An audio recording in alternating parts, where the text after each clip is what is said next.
ওম নমঃ ভগবতে বাসুদেবায়। শেষী সফলা একাদশীর ব্রত মাহাত্ম্য। পৌষ মাসের কৃষ্ণপক্ষের একাদশীর নাম সফলা, যা ব্রহ্মবেদ পুরাণে যুধিষ্ঠির কৃষ্ণ সংবাদ এই তিথির মাহাত্ম্য বর্ণিত হয়েছে। যুধিষ্ঠির বললেন যে, হে প্রভু, পৌষ মাসের কৃষ্ণপক্ষিয়া একাদশীর নাম, বিধি ও পূজ্য দেবতা বিষয়ে আমার কৌতূহল নিবারণ করুন।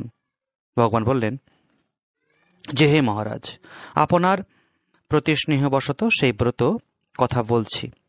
এই ব্রত আমাকে যেরকম সন্তুষ্ট করে, বহু দান দক্ষিণাযুক্ত যজ্ঞ আদি দ্বারাও আমি সেরকম সন্তুষ্ট হই না। তাই যত্ন সহকারে এই ব্রত পালন করা কর্তব্য। পৌষ মাসের কৃষ্ণপক্ষিয়া একাদশী নাম সফলা।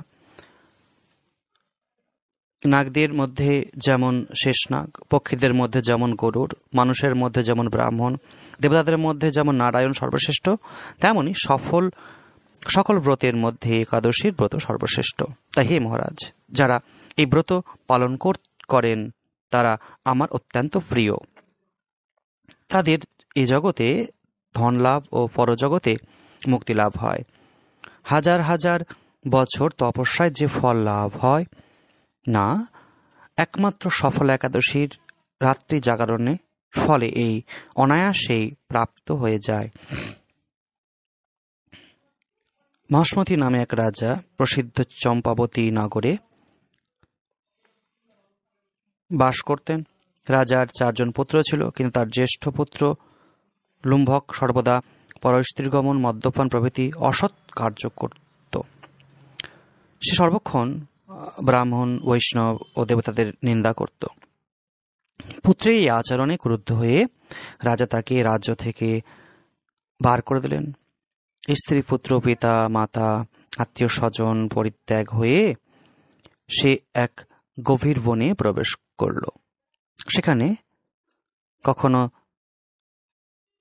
জীব হত্যা, আবার কখনো চুরি করে জীবন ধারণ করত।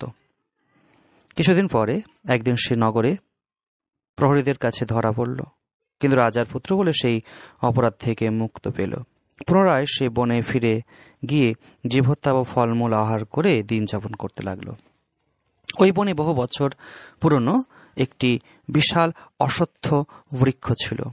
সেখানে ভগবান বাসুদেব বিরাজমান বলে বৃক্ষটি দেবত্ব প্রাপ্ত হয়েছে। সেই বৃক্ষতলে পাপবুদ্ধি লুব্ধক বাস করত। বহুদিন পর তার পূর্বজন্মের কোনো পুণ্য ফলে সে পৌষ মাসে দশমীর দিনে কেবল ফল আহার করে দিন অতিবাহিত করল, কিন্তু রাত্রিতে অসহ্য শীতের প্রকোপে সে মৃত্যুপ্রায় হয়ে রাত্রি যাপন করল। পরদিনে সূর্যোদয় হলেও সে অচেতন হয়ে পড়েই রইল। দুপুরের দিকে তার চেতনা ফিরল। ক্ষুধা নিবারণের জন্য সে অতি কষ্টে কিছু ফল সংগ্রহ করল। তারপর সেই বৃক্ষতলে সে পুনরায় বিশ্রাম করতে থাকল। রাত্রিতে খাদ্য অভাবে সে ক্রমশ দুর্বল হয়ে পড়ল।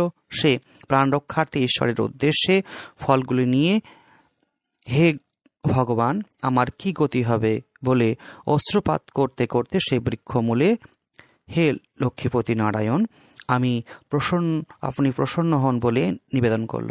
এইভাবে সে অনাহারে ও অনিদ্রায় সেই রাত্রি যাপন করল। ভগবান নারায়ণ সেই পাপী লুম্ভকের রাত্রি জাগরণকে একাদশীর জাগরণ এবং ফল অর্পণকে পূজা বলে গ্রহণ করল। এইভাবে অজ্ঞাত অনুসারে লুম্ভকের সকল একাদশীর ব্রত পালন হয়ে গেল। প্রাতঃকালে আকাশে দৈবাণী হলো যে, হে পুত্র, তুমি সফলা ব্রতের পূর্ণ প্রভাবে রাজ্যপ্রাপ্ত হবে। এই দৈববাণী শোনা মাত্র লুম্ভক দিব্যরূপ লাভ করল। তারপর পাপ বুদ্ধি দূর হল।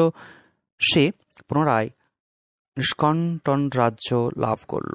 স্ত্রী পুত্র সহ কিছুকাল রাজ্য সুখ ভোগের পর পুত্রের উপর রাজ্যভার দিয়ে সে সন্ন্যাস আশ্রম গ্রহণ করল।